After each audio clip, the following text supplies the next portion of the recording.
ملک الموت چې دی د هر چا نه روحونه نه اخلي. اسرائیل علیه السلام دی د ټولو فرشتو مشر دی، بیا د ده د نګرانۍ د لاندې ډېرې فرشتې دي او دله الله تبارک وتعالی په خپله دومره طاقت ورکړی دی. یو ځل دته نبي علیه السلام د ملک الموت ته وویل وایي ته د دومره خلکو نه په یو ځای روحونه څنګه اخلي؟ دنیا کې خو ډېر خلک په یو ځای مري که نه، نو د دومره خلکو نه په یو ځای باندې روحونه څنګه اخلي؟ ده ورته وایي د الله پاکه پیغمبره ما له الله دومره طاقت راکړی دی که نه، خو زه په اووم اسمان کې ما او د ښکتې ځمکې ته صرف د خپلې 2 ګوتې ښکتې کړم د تمامو جاندارو نه پرې روح اخیستی شم. یوازې انسانان نه ښه،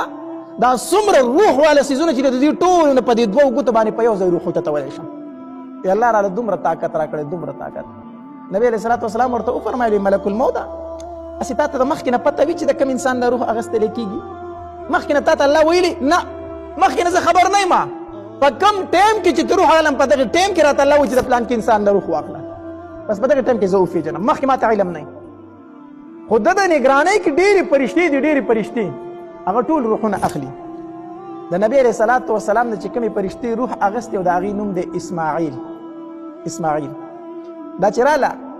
د نبي علیه الصلاة والسلام په خوا کې جبریل امین ناست و. جبریل امین نبي علیه الصلاة والسلام ته وفرمایلو د الله پاکه پیغمبره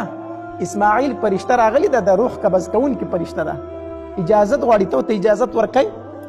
نبي علیه الصلاة والسلام ورته وفرمایل وی او دته وایي چې راځه. د مرګ دا فرشته راله، نبي علیه الصلاة والسلام ته وویل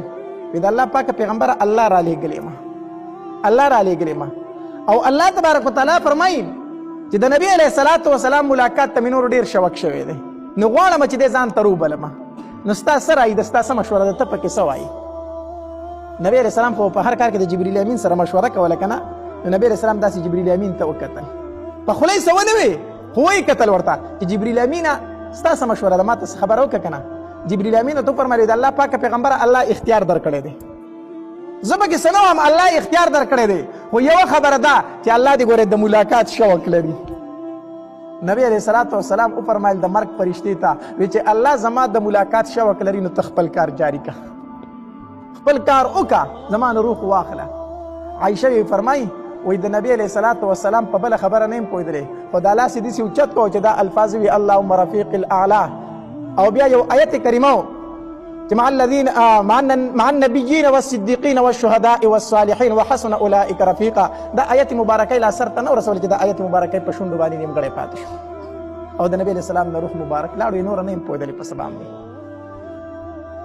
غرض مې دا کو چې د دنیا نه نبي علیه الصلاة والسلام تله دی، بل کم انسان دی چې هغه به پاتې شي چې په مخ د ځمکه د هغه په شان د بهتره غوره انسان نه و. مرو به ټول، مرګ ته تیاري پکار ده، د دنیا نه به ځو ټول، خو د دنیا نه داسې لاړ شه، د دنیا نه داسې لاړ شه چې الله درنه رضا وي، داسې لاړ شه. لکه حدیث مبارک کې راځي نبی علیه الصلاة والسلام فرمایي کله چې یو انسان وفات شي او الله تبارک وتعالی د حدیث مبارک کې راځي نبی علیه الصلاة والسلام فرمایي کله چې یو انسان وفات شي او فرشتې د ده دا روح واخلي بره اسمانونو ته یوسي، نو الله تبارک وتعالی د فرشتو نه تپوس کوي سره د خپل علمه، بیا ترې هم تپوس کوي الله تبارک وتعالی د کوم بنده نه چې تاسو روح واغستو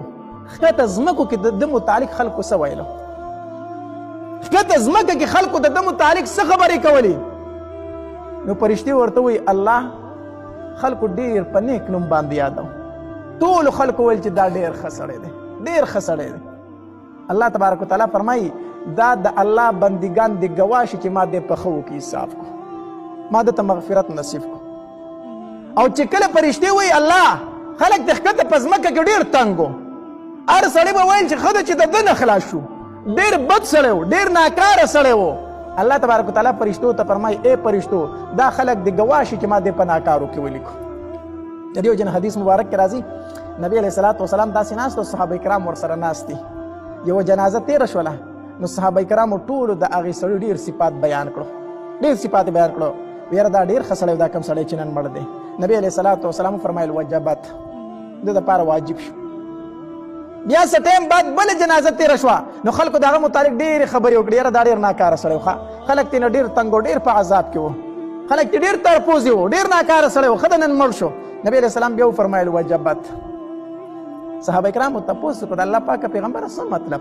مخکې جنازه تیر شو خلکو صفت کو تعویذ د لپاره واجب شو ورستو بل جنازه تیر شو خلکو دا غیب بدوي تابعوي د لپاره واجب شو څه واجب شو نبی علیہ الصلوۃ والسلام فرمایل وکله چې اوله جنازه تیر شو تاسو ټول د صفت وکړو ما وی د لپاره جنت واجب شو د لپاره جنت واجب شو تاسو په دې خله باندې الله د لپاره جنت واجب کو او کله چې دویمه جنازه تیر شو او تاسو ټول دا غبدوي چې دا ډیر ناکار سره خلک نه خلاص شو وی ما چې وجبت الله د لپاره اور د جهنم واجب کو تاسو په دې خله باندې نو مر خو روان دی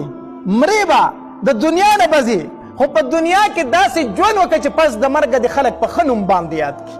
او چې کله په ښه نوم باندې یادېږي نو الله تبارک وتعالی ستا دپاره جنت واجب کو خلک وایي الله تبارک وتعالی فرمایي ای بندګانو تاسو ګواه شئ ستاسو د وجې نه ما دې جنت ته بوست او چې کله په دنیا کې په بد نوم باندې یادېږي خلک دې په بدو یادوي الله تبارک وتعالی فرمایي ای بندګانو تاسو ګواه شئ ستاسو د وجې نه ما دې جهنم ته داخل کړو دنیا کې داسې ژوند وکړه داسې